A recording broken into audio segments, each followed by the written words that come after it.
नमस्कार मंडळी, तुम्हा सर्वांचं नवीन एका व्हिडिओमध्ये खूप खूप स्वागत आहे. आता तुम्ही म्हणाल बटाट्याच्या चकत्यांचं काय केलं, हे तुम्हाला पुढे सांगतेच, पण व्हिडिओ मात्र कुठे स्किप न करता शेवटपर्यंत बघा. आता बघा, फेब्रुवारी संपला की भरपूर असं कडाक्याचं ऊन पडतं आणि ऊन म्हणलं की सगळ्याच आयांची लगबग सुरू असेल, ते म्हणजे उन्हाळी वाळवणाचे पदार्थ करण्याचे. आता आपल्या चॅनलवरती बरेच असे व्हिडिओ अपलोड केलेले आहेत उन्हाळी वाळवणाचे, रोज एक एक. त्यातलाच आज आपण एक पदार्थ पाहत आहोत, ते म्हणजे उपवासाचे वेपर्स, त्याचबरोबर उपवासाचा बटाट्याचा कीस हे पाहणार आहोत. त्याच्यासाठी इथं ना मी 6 किलो इतकी बटाटे घेतलीत बघा. आता सध्या बाजारामध्ये नवीन बटाटा यायला लागला आहे बघा, तो बटाटा घ्यायचा. ह्या बटाट्याच्या वरची सालं काढून घ्यायची आणि हा बटाटा ना पाण्यामध्ये आपल्याला सोडून द्यायचा आहे. म्हणजे बटाटा ना लाल पडतो जर तुम्ही असाच आता ह्याच्यावरचं सालं काढून जर ठेवलात तर. त्याच्यामुळे ह्याची सालं काढायची आणि जसे सालं निघतील तसं हा बटाटा पाण्यामध्ये ठेवायचा. आता संपूर्ण बटाटा हा का असा स्लायसरने बघा ह्याच्यावरचे जे साल आहेत ना ते काढून घेतले. 2 भागामध्ये इथं बटाट्याचे सालं काढून मी पाण्यामध्ये ठेवले. आता इथं मोठी परात घेतली आणि त्याच्यामध्ये पण पाणी घेणार आहे बघा. आणि आता आपल्याला बटाट्याच्या चकत्या करून घ्यायच्या आहेत ना, तर ह्या पाण्यामध्येच करून घ्यायच्या आहेत, नाहीतर बटाटा ना लगेच लाल पडतो म्हणून. आता बटाटा बघा असा थोडासा नसा वाकडा धरायचा, उभा किंवा आडवा धरायचा नाही. मग काय होतं, बटाट्याच्या चकत्या ना अशा लांब लांब पडतात. आता बघा इथे व्हिडिओमध्ये तुम्हाला दिसतच असेल. आता आपण वेपर्स करत आहोत. मग वेपर्स करण्यासाठी ना जितका बटाटा मोठा ना तितकं चांगलं बघा, म्हणजे ना हे वेपर्स मोठे मोठे होतात. त्यामुळे मोठाच बटाटा आणायचा वेपर्स करण्यासाठी. आता बघा सगळ्या बटाट्याच्या ना अशा प्रकारे चकत्या करून घेत आहे.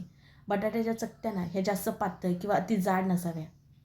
पातळ असल्या तर त्या ज्यावेळेस आपण तळतो ना तर त्या लगेच लाल पडल्या जातात बरं का, म्हणून जरा जाड असाव्या.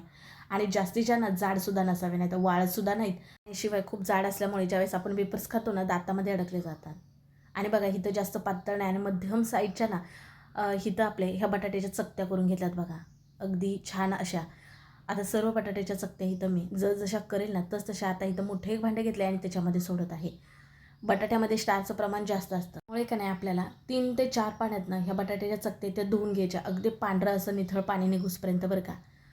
आणि जर पाणी थोडंसं जरी खराब दिसलं तरीसुद्धा तुम्हाला पाणी बदलून घ्यायचं आहे. आता सर्व बटाट्याच्या चकत्या करून अगदी 2 ते 3 पाण्यामध्ये धुवून घेतलेत बघा. आणि बटाटा भिजेल इतपत ह्याच्यामध्ये पाणी घालून घ्यायचं आहे, म्हणजेच की ह्या बटाट्याच्या चकत्या जितक्या भिजतील ना तितपत आपल्याला पाणी घालून घ्यायचं आहे. बघा पाणी अगदी स्वच्छ आहे, नितळ आहे. तुम्हाला इथं मी हातामध्ये घेऊन दाखवते. बटाट्याच्या चकत्या सगळ्या ह्या पातेल्यामध्ये मावल्या नाहीत बरं का. बाजूला दुसऱ्या पाटीमध्ये मी राहिलेल्या चकत्या त्या ज्या बटाट्याच्या आहेत ना त्या काढून घेतल्या. आता बघा आपल्याला ह्याच्यामध्ये घालायचा आहे एक तुरटीचा खडा. तुरटीचं जे काम असतं ते तुम्हाला माहितीच आहे, पाणी स्वच्छ करणं. त्याच्यामुळे ना ह्याच्यामध्ये एक थोडासा तुरटीचा खडा टाकायचा, म्हणजे ना वेपर्स आपले पांढरे होतात. अगदी जास्त टाकायचं नाही बरं का, नाही तर वेपर्स हे आपले लालसुद्धा होतात. काही बटाट्याच्या चकत्या ज्या आहेत त्या इथं पाटीमध्ये काढून घेतल्यात बघा, म्हणजे जितकं मावल ना 2 भांड्यामध्ये मी काढून घेतल्यात. हे सुद्धा छान धुवून घेतलेलं आहे. बटाट्याच्या वरती असं पाणी घालून घेतलं आहे आणि ह्याच्यामध्ये पण का नाही तुरटीचा आपल्याला खडा हा घालून घ्यायचा आहे बघा. अगदी सगळीकडे असा फिरवून घ्यायचा आणि खाली मग सोडून द्यायचा.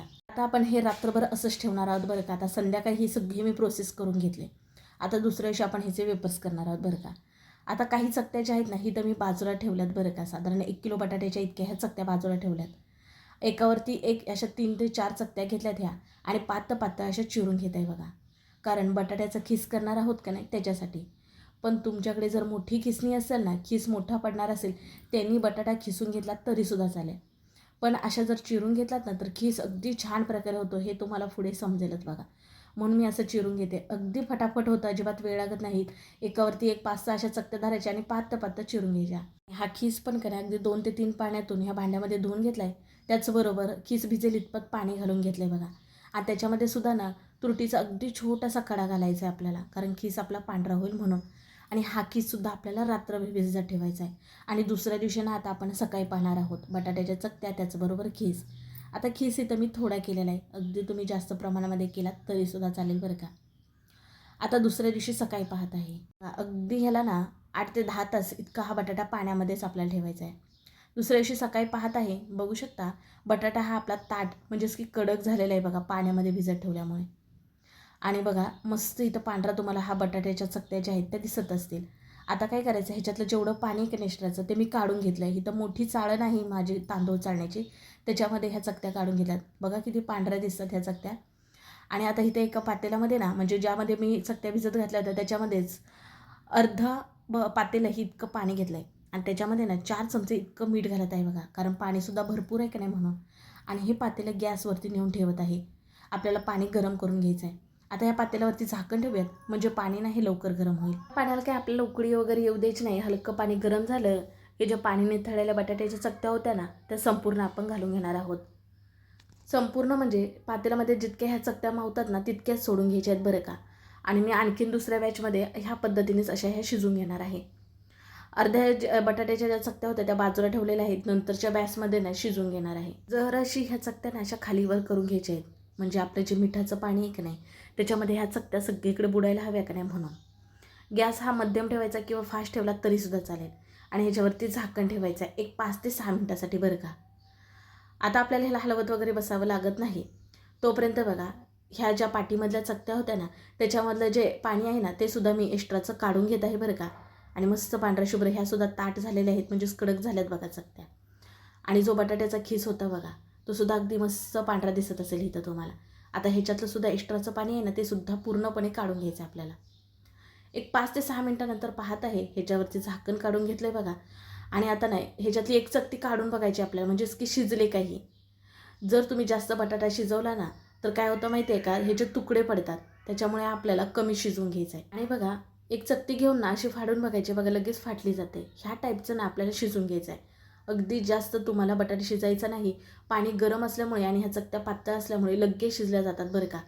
त्याच्यामुळे ना मध्ये तुम्हाला चेक करून घ्यायचं आहे. ही बटाट्याची चकती अशी फाटली की गॅस कमी करायचा आहे आणि ह्या ज्या बटाट्याच्या चकत्या आहेत त्या अशा चाळणीवरती काढून घ्यायच्या आहेत, म्हणजे जे पाणी जे आहे ना ते सुद्धा निथळलं जातं. अगदी तुमच्याकडे मोठी चाळण नसेल ना, जे की आपण वड्या उकडतो किंवा मोदक उकडतो, त्यांनी एकदम काढलात ना तरीसुद्धा चालेल, म्हणजे पूर्णपणे पाणी हे निथळलं जातं. पुन्हा त्याच पाण्यामध्ये ना राहिलेल्या ज्या चकत्या होत्या त्या शिजवून घेतल्यात, त्यासुद्धा चाळणीमध्ये काढून घेतल्या. आणि लास्टला मग इथं हा जो बटाट्याचा किस होता ना तो घालून तो सुद्धा ना एक 40 ते 50 मिनटं ना इथं शिजवून घेत आहे. लगेच शिजला जातो कारण पाणी खूप आपल्या इथं गरम झालेलं आहे बरं का. आता हा ज्या आपला खिस आहे तो शिजला का नाही ओळखण्यासाठी बघा एक खिस घेऊन बघायचा आणि बघा तो लगेच तुटला जातो. हा खिससुद्धा जास्त शिजवायचा नाही, नाही तर ह्याचे तुकडे होतात. आता हा शिजल्यासारखा वाटला की लगेच गॅस बंद करायचा आणि हा खिससुद्धा आपण ह्या पद्धतीनेच असा काढून घ्यायचा आहे बघा.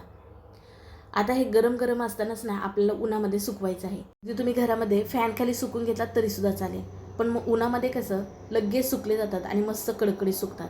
कारण आपण वर्षभरासाठी ठेवण्यासाठी करत आहोत का नाही, मग उन्हामध्ये शक्यतो करून सुकून घ्या. इथं उन्हामध्ये बघा मी प्लॅस्टिक सीट अंतरलेली आहे. अगदी तुम्ही कपडा वगैरे अंतरू शकता. आता त्याच्यावरती बटाट्याचा किस असा पसरून घ्यायचा. त्याचबरोबर आपल्या जे बटाट्याच्या चकत्या होत्या ना त्यासुद्धा ना एक एक करून अशा आपल्याला सुकत घालायच्या आहेत बघा. मस्त ना अगदी 2 दिवसामध्ये ना हे सुकले जातात कडकडीत. पण आता कडक ऊन पडत आहे. अगदी एका दिवसामध्ये ना संध्याकाळी पाहायला गेलात तर सुकलं जातं, पण पूर्ण कडक अशी सुकत नाही. आता बघा इथं मी संध्याकाळी तुम्हाला दाखवत आहे, पण पाहिजे तशा ह्या सुकलेल्या नाहीत बरं का. थोड्याशा अशा अर्धकच्च्या आहेत. त्याच्यामुळे आणखीन मी दुसऱ्या दिवशी पण ह्या ना सुकून घेणार आहे. कारण वर्षभर ना ह्याला जाळी अळी कीड काहीच ह्याला होत नाही. त्याच्यामुळे उन्हामध्ये सुकूनच घ्यायचं आहे. आता 2 दिवसानंतर पाहत आहे, बघू शकता अगदी पांढऱ्या शुभ्र इथं आपले हे बटाट्याचे वेफर्स तयार झाले आता. आणि बघा इथं मी तोडून दाखवलं तर असे फाटायला हवे इतपत आपल्याला हे सुकून घ्यायचे आहेत. लगेच तुटायला हवे असे. आता आपण फ्राय करून घेऊयात. त्याच्यासाठी तेल मध्यम गरम असावं. आणि बघा अगदी 4-5 जरी टाकलात ना कढईभर छान प्रकारे फुलतात आणि मस्त पांढरे होतात बघा. अगदी बघा वर्षभर टिकणारे इथं आपले हे वेफर्स तयार झाले. मुलांना वेफर्स म्हटलं की फार आवडतात बघा. विकतचं म्हणायला गेलं तर 5 किंवा 10 रुपयाच्या पॅकेटमध्ये ना अगदी 4 ते 5 एवढेच तुकडे असतात बघा. पण तुम्ही घरी जर एकदा करून ठेवलात ना वर्षभरासाठी तर मुलांना पाहिजेत त्यावेळेस तयार करून देऊ शकता. अगदी तुम्ही ह्याच्यामध्ये फ्राय केल्यानंतर थोडेसे मसाले पाहिजेत ते, जसं की मिरची पावडर, आमचूर पावडर, मीठ असं वरून तुमच्या आवडीनुसार मसाला भरभरून खायला जरी दिलात ना मुलांना फार आवडीने खातात. आता बघा सर्व वेफर्स इथं मी थोडेफार तळून घेतले. त्याचबरोबर इथं तुम्हाला खीससुद्धा तळून दाखवत आहे. बघू शकता वा अगदी कढईभर मस्त फुललेला आहे का नाही. आणि बघा आपण ना हा खिसणी न खिसता चाकूने सुरीने कापून घेतला होता बघा उभा पातळ. त्याच्यामुळे खीससुद्धा बघा लांब सडक असा मस्त होतो. आता हा खीस कशासाठी मी केला, कारण मी लायलॉन साबुदाणा केलेला आहे. त्याच्यामध्ये चिवडा करण्यासाठी हा बटाट्याचा खीस वापरणार आहे. आता तुम्हाला जर उन्हाळी वाळवण ह्याचे सर्व व्हिडिओ पाहिजे असतील तर मी ह्यांची लिंक डिस्क्रिप्शन बॉक्समध्ये देईलच. शिवाय रोज नवनवीन व्हिडिओ आपल्याच्यावरती अपलोड होतच असतात. त्यामुळे चॅनलला सबस्क्राईब करायला मात्र विसरू नका.